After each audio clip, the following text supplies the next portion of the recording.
faculty, students, families of students, friends of students, random people who happen to be in the area and don't know what this is, but it seemed interesting, so they're sticking around. The Board of Trustees, His Royal Highness Prince William, his wife, the radiant Kate Middleton, her sister, Pippa. Is that not happening? That's a no one. Okay, we'll proceed anyway. To the OES class of 2011, congratulations. Thank you so much for having me. I am truly, truly honored to be here. When I was asked by OES to speak, my answer was, only if I could do it from a podium that looks like I'm riding on an eagle.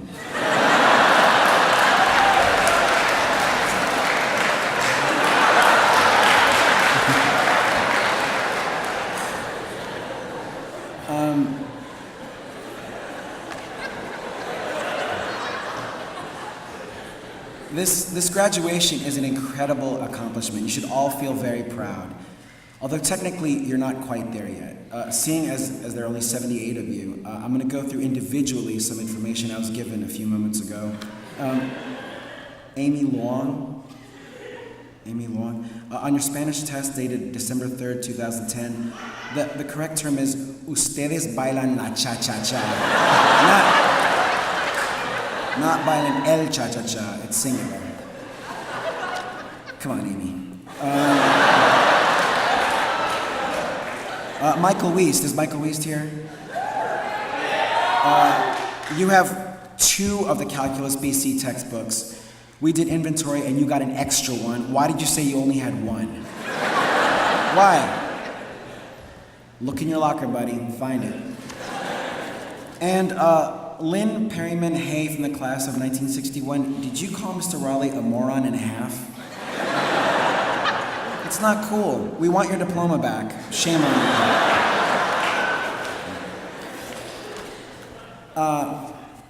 First of all, I wanted to say, as soon as I stepped outside and I saw you guys all had birds you were wearing all the birds, that was like the sweetest thing. So thank you very much for that. That was the nicest. I am really beyond impressed with all of you. Many of you worked very, very hard to get to this point. Others, not so much. Kind of, but not fully. And you know who you are. But don't feel bad about that. Nobody's gonna know. And in reality, you can get through life pretty easily that way. I still don't know what an electron does. If someone were to ask me, Fred, what does an electron do? I'd be like, hey, what doesn't it do?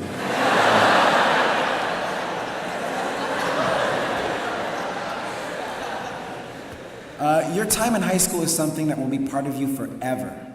The people you've gotten to know and become close with, the teachers you admire, even the ones who bored you a little bit, some part of what you experienced with them you will take with you wherever you go. And the hard times you've gone through, the defeats, the frustrations, those have so much value in your life. They are just as important at shaping your future as anything else. When I was in 9th grade, I wrote this paper in English class that got me sent to the school psychologist. This really happened. It was an assignment to write about what would you do if it was your last day on Earth. And I was trying to be funny, and I wrote this paper about smashing everything around me, just smashing everything on the town. And getting singled out by the teacher, it made me feel like a freak. I felt very alone. But then one day, I happened to hear on the radio this interview with the movie director John Waters. And he's the creator of a series of funny and shocking cult movies. And he was subsequently nicknamed the Prince of Puke. And he was talking on the radio about using shock value as humor, and it was like he was speaking directly to me.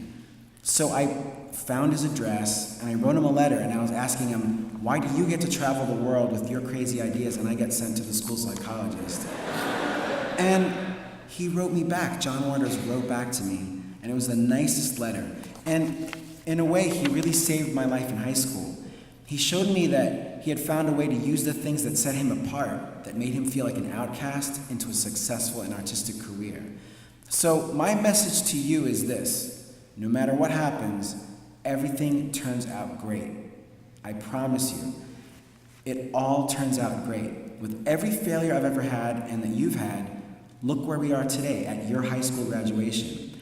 And you're all not here because you never failed, but because you all persevered in spite of the times that you did.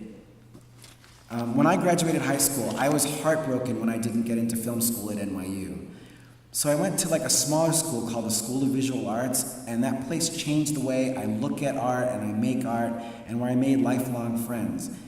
Later on, I was playing music in a band, and I was crushed when this band I was in, Trenchmouth, saw other local bands just, thank you very much.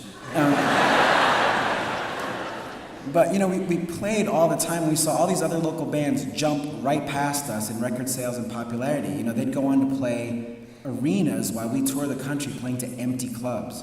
And that was a really scary feeling. So as a diversion, I turned to doing comedy.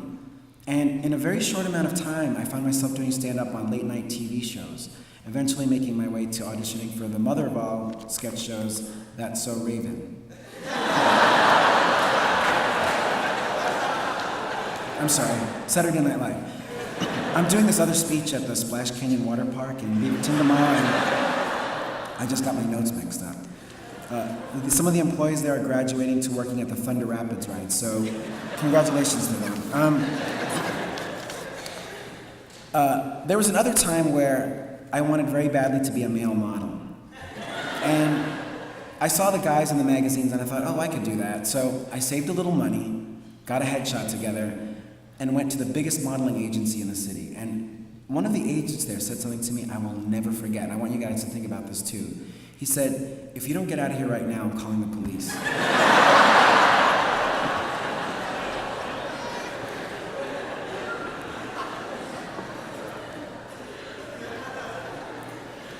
Okay, so here's some real advice that I have for you, okay? Avoid people who tell you that something you want to do is not possible. You can all be male models. Every single one of you. Even the girls. Remember that there's no one way of doing things. When you unscrew something, it's righty-tighty and lefty-loosey? If you just get a hammer and hit it really hard, whatever it is, I guarantee it will open. Be around people who make you laugh. And if you can't find anyone, make a group of friends out of hay, coconuts, and hockey sticks.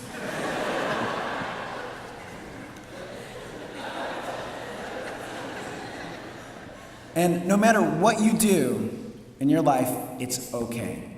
If you are decidedly ambitious, the kind of person who's driven and completely focused, that's great. You'll do it.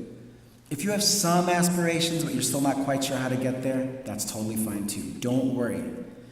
If you feel aimless and spend years doing a job that seems meaningless to you, even that is okay. You don't necessarily have to be defined by your work. You will naturally gravitate to things that make you happy. And here's another thing. Keep in mind that there are always other venues in every field. You don't have to put yourself in a situation where you need someone else's approval. Take stand-up comedy as an example. Now, this is true. I performed at a laundromat a few times because I couldn't get into the established clubs. Literally a laundromat. They had these stand-up shows every week. And I remember it because it was so fun. It was like ownership, a challenge of its own. On a related note, don't do stand-up where people are hunting.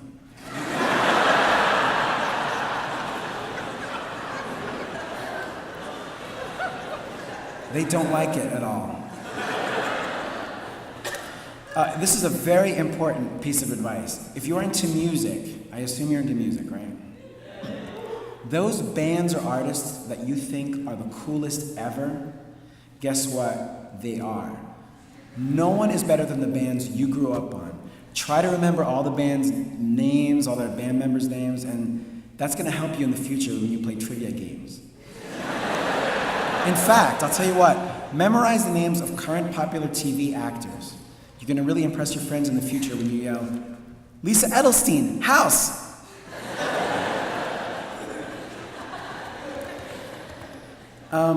Value your friends. You will always, always have this bond with them. If you didn't have many friends, that's okay too. You have plenty of time and you will form many enduring relationships. And I meant it when I said that everything turns out great. I promise you, better than you can ever imagine. To all of you, congratulations, and really thank you so much. This means a lot to me, you guys inviting me here. It really does. And I'd like to leave with one more thing. We have a saying in Germany. Alles klar und ich bin sehr glücklich.